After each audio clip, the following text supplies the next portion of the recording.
Hello students, स्वागत है आपका हमारे यूट्यूब चैनल अभी रॉय पीसीएम क्लासेस में। स्टूडेंट आज से नई वीडियो के साथ आज जो हम पढ़ने वाले हैं क्लास 12th की फिजिक्स। और क्लास 12th की फिजिक्स में चैप्टर चल रहा है हमारा सेकंड और ये लेक्चर नंबर है 39। 38 तक हमने लेक्चर को कवर कर लिया था। आज के इस लेक्चर में एक मोस्ट इंपॉर्टेंट टॉपिक लेके चल रहे हैं जो सबसे ज़्यादा इंपॉर्टेंट है। ये 5 अंक का बोर्ड एग्जाम में पूछा जाता है। ठीक है स्टूडेंट, तो इस टॉपिक को अवश्य तैयार करना ताकि आपका कोई भी प्रश्न बोर्ड एग्जाम में ना छूटे। ठीक है, आज का जो प्रश्न है वो आज का प्रश्न यानी कि आज का जो टॉपिक जो है वो आज का टॉपिक है संधारित्र में ऊर्जा घनत्व के बारे में। संधारित्र में ऊर्जा घनत्व के बारे में आज का ये टॉपिक है। आज हम देखेंगे कि संधारित्र के अंदर ऊर्जा घनत्व कितना होता है, उसके बारे में इस वीडियो में हम देखने वाले हैं। ठीक है, बहुत ही आसान तरीका से इस टॉपिक को कवर करेंगे और सबसे ज़्यादा इंपॉर्टेंट भी है क्योंकि बोर्ड एग्जाम में सबसे ज़्यादा पूछा जाता है। ठीक है, तो इस टॉपिक को इग्नोर नहीं करना है, वीडियो को पूरा देखना है, तभी आपको टॉपिक समझ में आएगा। और स्टूडेंट यदि आपने हमारी पिछली वीडियो नहीं देखी है जाकर के उन वीडियो को देख लीजिए। प्लेलिस्ट की लिंक जो है वो डिस्क्रिप्शन में दी गई है, वहाँ पर जाकर क्लिक कीजिए, सारी वीडियो आपको मिल जाएंगे। ठीक है स्टूडेंट, तो आज इस वीडियो में जो हम फाइनली पढ़ने वाले हैं संधारित्र में ऊर्जा घनत्व के बारे में। तो बने रहिए वीडियो के एंड तक। यदि चैनल पर नहीं हो तो चैनल को सब्सक्राइब कर लीजिए, बेल आइकन को प्रेस कर ऑल पे आकर क्लिक कर दीजिए ताकि आने वाले वीडियो की नोटिफिकेशन आपको मिलती रहे। चलते हैं स्टूडेंट, वीडियो को स्टार्ट करते हैं। स्टूडेंट सबसे पहले हम बात करते हैं समांतर प्लेट संधारित्र, तो हमने पढ़ लिया था। तो ऐसे एक संधारित्र होता है, और कौन सा संधारित्र हम बात करेंगे, समांतर प्लेट संधारित्र की बात करेंगे। एक समांतर प्लेट संधारित्र होता है, उसके अंदर ऊर्जा घनत्व कितना होता है उसके बारे में इस वीडियो में हम देखने वाले हैं। तो ऊर्जा घनत्व का मतलब क्या होता है समझिए। ऊर्जा घनत्व का मतलब होता है कि यानी प्रत्येकांक आयतन में उपस्थित ऊर्जा, यानी किसके आयतन में, तो इसका मतलब है संधारित्र के प्रत्येकांक आयतन में उपस्थित ऊर्जा को हम कहते हैं ऊर्जा घनत्व। क्या कहते हैं, ऊर्जा घनत्व। अच्छा, आपने फॉर्मूला पढ़ा होगा घनत्व का। घनत्व का एक फॉर्मूला होता है, घनत्व बराबर होता है द्रव्यमान बटे आयतन। यानी कि आयतन में तुम्हें पढ़ा होगा घनत्व बराबर क्या होता है, घनत्व बराबर फॉर्मूला होता है द्रव्यमान बटे आयतन। यही फॉर्मूला होता है, द्रव्यमान बटे आयतन। इसका मतलब क्या हुआ, इसका मतलब ये हुआ कि यानी कि प्रत्येकांक आयतन में उपस्थित द्रव्यमान, यानी एकांक आयतन में कितना द्रव्यमान उपस्थित है उसी को कहते हैं घनत्व। तो यहाँ पर तो ऊर्जा घनत्व की बात चल रही है, तो इसका मतलब ये है कि यानी कि प्रत्येकांक आयतन में उपस्थित ऊर्जा की बात चल रही है। तो यानी प्रत्येकांक आयतन में उपस्थित ऊर्जा, तो उसको कहते हैं हम ऊर्जा घनत्व। ये क्या है, इसे आप कह सकते हैं द्रव्यमान घनत्व भी कह सकते हैं, क्योंकि द्रव्यमान के बारे में बताया गया है। तो इसे द्रव्यमान घनत्व भी कह सकते हैं या सिंपली घनत्व कह दो। ठीक है नहीं, तो अब हम बात करेंगे ऊर्जा घनत्व की। तो सिंपली इसी से देखिए एक फॉर्मूला बन जाता है ऊर्जा घनत्व के लिए। अगर हम ऊर्जा घनत्व की अगर बात करें, किसकी बात करें, ऊर्जा घनत्व। तो ऊर्जा घनत्व की अगर हम बात करेंगे तो ऊर्जा घनत्व के लिए फॉर्मूला बन जाता है स्टूडेंट, क्या बन जाता है, ऊर्जा यहाँ पर होता है ऊर्जा बटे आयतन। इसका मतलब ये हुआ प्रत्येकांक आयतन में उपस्थित ऊर्जा, प्रत्येकांक आयतन में उपस्थित ऊर्जा को हम क्या कहते हैं, ऊर्जा घनत्व कहते हैं। ठीक है, यहाँ तक क्लियर। तो सबसे पहले हम इस टॉपिक को पढ़ने से पहले हम पढ़ेंगे सबसे पहले कि ऊर्जा घनत्व क्या है। तो ऊर्जा घनत्व की हम डेफिनेशन देखेंगे, उसके बाद हम देखेंगे संधारित्र में ऊर्जा घनत्व क्या होता है। ठीक है, तो चलिए सबसे पहले आप हेडिंग लगाएंगे ऊर्जा घनत्व, किसकी, ऊर्जा घनत्व। तो ऊर्जा घनत्व क्या होता है उसके बारे में हेडिंग लगाएंगे आप यहाँ पर। तो यहाँ पर लगाएंगे ऊर्जा घनत्व, एनर्जी डेंसिटी कहा जाता है इसको। ठीक है नहीं, ऊर्जा घनत्व में आपको क्या करना है, ऊर्जा घनत्व में लिखना है, क्या लिखना है कि संधारित्र की, देखो हम संधारित्र की बात कर रहे हैं इसलिए तो हम बात कर रहे हैं। तो यहाँ पर हम संधारित्र में ऊर्जा घनत्व की बात कर रहे हैं, तो यहाँ पर डेफिनेशन क्या होगी, संधारित्र की प्रत्येकांक आयतन में उपस्थित ऊर्जा, संधारित्र की प्रत्येकांक आयतन में उपस्थित ऊर्जा को ऊर्जा घनत्व कहा जाता है। क्या कहा जाता है, ऊर्जा घनत्व कहा जाता है। ठीक है, ये इसकी डेफिनेशन होती है जो कि आपको यहाँ पर लिखनी है। उसके बाद अगर आप देखें यहाँ पर ऊर्जा घनत्व को किससे प्रदर्शित करते हैं, ऊर्जा घनत्व को स्मॉल यू से प्रदर्शित करते हैं। तो स्मॉल यू से इससे क्या करते हैं, प्रदर्शित किया जाता है। और यहाँ पर जो फॉर्मूला बनता है ऊर्जा, यानी ऊर्जा बटे आयतन। ठीक है नहीं, वॉल्यूम कहते हैं इसलिए इसे यहाँ पर वी लिया गया है, और ऊर्जा यहाँ पर यू होता है। ठीक है नहीं, एनर्जी के लिए। तो ये फॉर्मूला होता है ऊर्जा घनत्व का। कैसा होता है, ऊर्जा घनत्व का फॉर्मूला होता है। ऊर्जा घनत्व को स्मॉल यू से दिखाते हैं, यू बटे वी, यानी प्रत्येकांक आयतन में उपस्थित ऊर्जा को हम कहते हैं ऊर्जा घनत्व। संधारित्र की बात चल रही है तो इसकी डेफिनेशन क्या होगी, संधारित्र की प्लेटों के मध्य उपस्थित ऊर्जा को ऊर्जा घनत्व कहते हैं। नोट कर लेना, कॉपी पेंसिल लेकर बैठा करो। ठीक है, आप इसकी डेफिनेशन क्या करना है, आपको नोट करना है और डेफिनेशन को लिख लेना। उसके बाद इस फॉर्मूला को लिखेंगे, नहीं इससे पहले आपको लिखना है कि जो ऊर्जा घनत्व होता है उसे स्मॉल यू से प्रदर्शित करते हैं, और फिर उसके बाद इस फॉर्मूला को लिख देना है। ठीक है, ये क्या है आपके यहाँ पर ऊर्जा, और ये क्या है तुम्हारा आयतन। तो आपको यहाँ पर लिख भी देना है कि ये क्या है तुम्हारा ऊर्जा है, क्या है तुम्हारी ये ऊर्जा, और ये क्या है तुम्हारा आयतन है। ठीक है, ये तुम्हारा आयतन है। प्रत्येकांक आयतन में उपस्थित ऊर्जा को ऊर्जा घनत्व कहते हैं। सिंपल। अब चलिए अब हम बात करेंगे संधायत्र में ऊर्जा घनत्व की बात करेंगे। किसकी? संधायत्र में ऊर्जा घनत्व। ठीक है, सिंपली हमारी हेडिंग यहाँ पर लगी हुई है। सबसे पहले हम यहाँ पर एक संधायत्र को बनाएंगे, उसके बाद हम इसके अंदर गणना करेंगे। ठीक है, नहीं कुछ ना कुछ, ठीक है, थोड़ी बहुत। तो चलिए मैं इसको रफ कर देता हूँ, उसके बाद हम क्या करते हैं, देखते हैं कि इसका व्यंजक क्या होता है ऊर्जा घनत्व का। संधायत्र में ऊर्जा घनत्व का जो व्यंजक होता है, फॉर्मूला होता है, वो क्या होता है उसको देखने वाले हैं। ठीक है, तो चलते हैं, इसको मैं रफ कर देता हूँ। तो चलिए स्टूडेंट, अब हम बात करते हैं संधायत्र में ऊर्जा घनत्व की। तो ये आपको दिखाई दे रहा है, ये आपका पहचाना हुआ चित्र है, समांतर प्लेट संधारित्र। ठीक है नहीं, तो ये संधारित्र है, इस संधारित्र के मध्य में ऊर्जा घनत्व निकालना है। क्या निकालना है? ऊर्जा घनत्व। इसके मध्य में कितना ऊर्जा घनत्व, उसकी हमें गणना करनी है। ठीक है, तो ऊर्जा घनत्व को इसके प्लेटों के मध्य में निकालना है, तो कितना होगा वो हम यहाँ पर देखने वाले हैं। ठीक है, इससे पिछले वाले वीडियो में देखिए, अगर आपने पिछले लेक्चर कवर नहीं करे होंगे तो आपको ये टॉपिक समझने में बहुत ज़्यादा दिक्कत होने वाली है, क्योंकि यहाँ पर डायरेक्ट फार्मूला का प्रयोग किया जाएगा। अगर मैं एक एक फार्मूला इसमें डेरिवेशन करके निकालूंगा तो ये जो डेरिवेशन है वो बहुत लेंथी हो जाएगा। ठीक है नहीं, इसलिए इसके सारे डेरिवेशन मैंने करवा दिए हैं।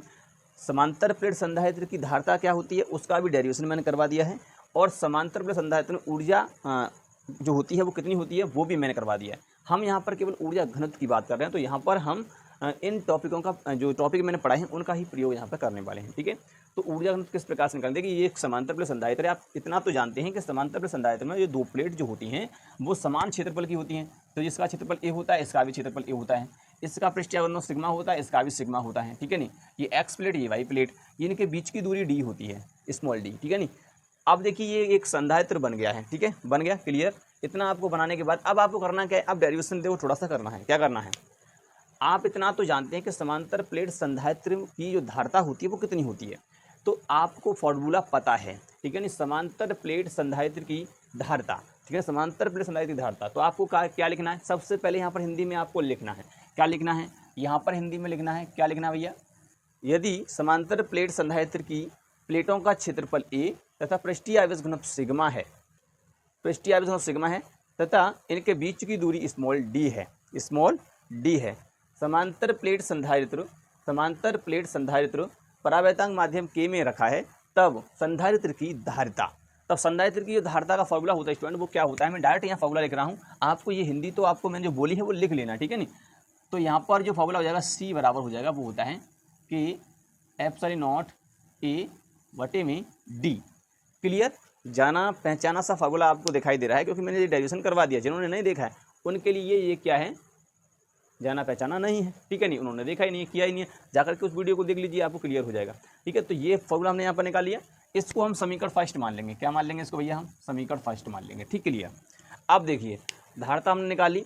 अब देखिए इन प्लेटों के मध्य अगर विभवांतर की बात करें तो वी है, मान लेते हैं, क्योंकि देखिए यहाँ पर विभव तो होगा ना, इन प्लेटों के मध्य विभव होता है।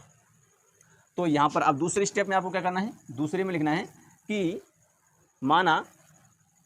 माना समांतर प्लेट संधारित्र के मध्य विभव V तथा धारता C, तब संधारित्र में संचित ऊर्जा। ठीक है नहीं, आपको क्या लिखना है कि लिखिए, माना संधारित्र की प्लेटों के मध्य विभव V तथा संधारित्र की धारता C, तब संधारित्र में संचित ऊर्जा।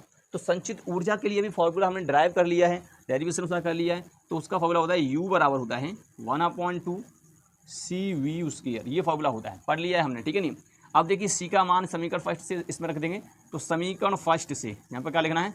समीकरण फर्स्ट से मान रखेंगे तो U बराबर क्या हो जाएगा भैया? 1/2 C का मान रखिए कि एप्सिलॉन नॉट A, ठीक है नहीं, बटे D। ठीक है नहीं, और यहाँ पर हो जाएगा V स्क्वायर। ध्यान रखना ये विभव है, जो V स्क्वायर आपको दिखाई दे रहा है ये विभव है आपका। क्लियर, यहाँ तक क्लियर। U आपका निकल आया। ठीक है, अब ये आपका U निकल आया है। अब आप देखिए अब वो करना क्या है, अब आपको ऊर्जा घनत्व निकालना है, और ऊर्जा घनत्व का जो फॉर्मूला होता है वो हमने पढ़ लिया है।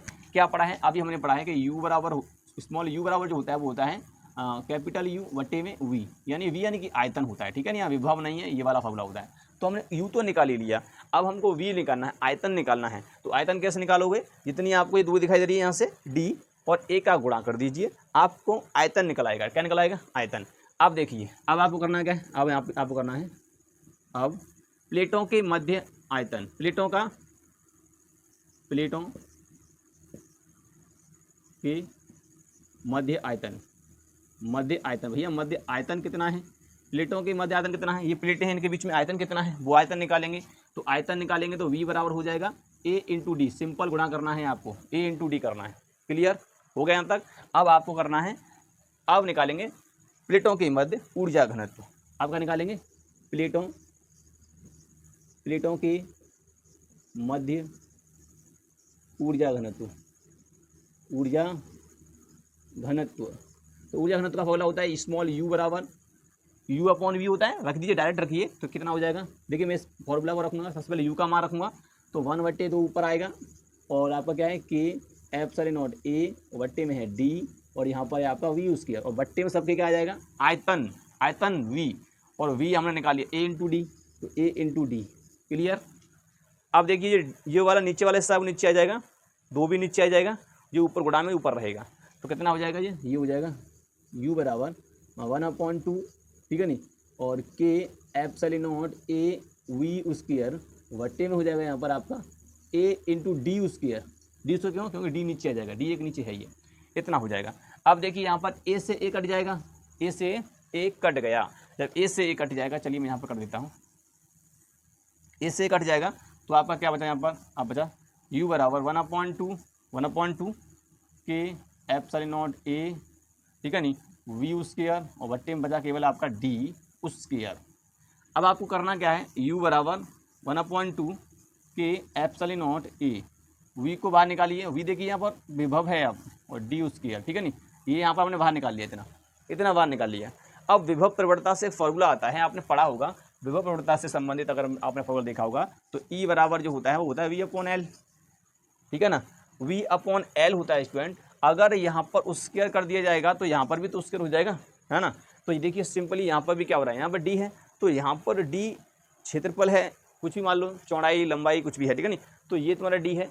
तो और यहाँ पर भी क्या है L, लंबाई चौड़ाई कुछ भी हो सकता है यहाँ पर, तो प्रत्येकांक लंबाई में जो विभव है वो, ठीक है नहीं, ये वाला ऐसे यहाँ प्रत्येक क्षेत्र में विभव जो, तो इसको E कहेंगे, क्या कहेंगे, इसको E कहेंगे। तो U बराबर जो हो जाएगा वो हो जाएगा 1/2, ठीक है नहीं, k एप्सिलॉन नॉट a और यहाँ पर हो जाएगा ये E का स्क्वायर, ठीक है सिंपली। अब ये आपका फॉर्मूला बन गया, देख लीजिए, ये आपका फॉर्मूला फाइनली बनता है ऊर्जा घनत्व के लिए। ऊर्जा घनत्व का जो व्यंजक होता है वो आपका ये फॉर्मूला हो जाएगा, ठीक है स्टूडेंट। देखिए यहाँ पर थोड़ा सा क्या हो गया है, जब ए से कटेगा तो भैया यहाँ से ए हट जाएगा, ये नहीं आएगा, यहाँ ए नहीं आएगा, ठीक है, सॉरी यहाँ पर गड़बड़ी हो गया थोड़ा सा। तो ये अब आपका फॉर्मूला सही है, ठीक है नहीं, अब आपका ये फॉर्मूला यहाँ पर बन जाएगा यूज़ किया, ठीक है, ये सही है, ए नहीं आएगा क्योंकि यहाँ पे ए कट गया यहाँ पे, ठीक है ना, क्लियर, मिस्टेक हो गया था थोड़ा सा, ठीक है। तो ये आपका ऊर्जा घनत्व का फॉर्मूला होता है। ई क्या है यहाँ पर, विद्युत क्षेत्र, और जो एप्सिलॉन नॉट है वह निर्वात की वैद्युतशीलता के परावर्तक माध्यम, ठीक है नहीं, परावर्तक माध्यम। अगर इसको हम k को अगर 1 मान लेंगे तो कितना हो जाएगा, 1 रख दीजिए यहाँ पर, तो u बराबर हो जाएगा 1/2 और यहाँ हो जाएगा एप्सिलॉन नॉट E उसकी, ठीक है, ये फॉर्मूला फिर बन जाएगा अगर आप यहाँ से 1 लगाओगे तब, ठीक है। तो क्लियर, तो ये होता है ऊर्जा घनत्व का व्यंजक, ठीक है। उम्मीद करते हैं आपको समझ में आ चुका होगा, एक बार वीडियो को और देख लीजिए, आप क्लियर हो जाएगा, बहुत ही आसान तरीका समझाया गया है, ठीक है। तो उम्मीद करते हैं आपको वीडियो पसंद आया होगा। वीडियो पसंद आई हो तो वीडियो को लाइक कर दीजिए, चैनल को सब्सक्राइब भी कर लीजिए, और स्टूडेंट बेल आइकन को जब प्रेस करते हो तो ऑल पे आ क्लिक किया करो ताकि आने वाले हर एक वीडियो की नोटिफिकेशन आपको मिल सके, ठीक है नहीं। अब देखिए स्टूडेंट, इसके बाद जो टॉपिक आएगा वो आएगा हमारा संधारित्रों का संयोजन, ठीक है नहीं, किसका, संधारित्रों का संयोजन, उसके बारे में देखेंगे, ठीक है। ये हमारा लेक्चर नंबर 39 था, उसके बाद अब आएगा हमारा 40 लेक्चर, ठीक है नहीं। तो 40 में हम पढ़ेंगे संधारित्रों का संयोजन, ठीक है। इस वीडियो में इतना ही, अब मिलते हैं नेक्स्ट वीडियो में, तब तक के लिए जय हिंद।